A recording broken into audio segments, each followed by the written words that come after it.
Wejangan Lesti Kejora untuk Baby L yang kerap kena bully. Belum ada setahun, Baby L sudah diberi wejangan cukup dalam dari Lesti. Kehidupan Lesti Kejora dan Rizky Bilar serta putranya Muhammad Leslar Al-Fatih Bilar selalu mendapat sorotan dari publik. Sebenarnya rumah tangga pasangan tersebut terbilang adem ayem, tetapi keduanya tetap kena julid oleh masyarakat. Tak hanya Lesti atau Bilar, sang putra Baby L bahkan juga ikut terseret.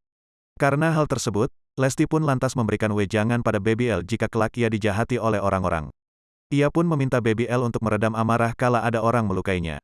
Nanti kalau abang udah gede, abang tahu ada yang jahatin abang gak perlu lawan ya. Abang gak boleh bales, biarin aja. Senyumin aja ya, pokoknya nanti sama bunda garda terdepan.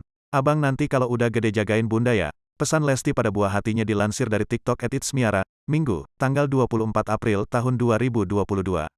Video yang viral di TikTok itu sudah ditonton sebanyak 2,2 juta kali oleh para pengguna dan mendapat ratusan komentar. Banyak yang mengaku menangis karena nasihat tersebut dan mengaku kagum dengan didikan Lesti.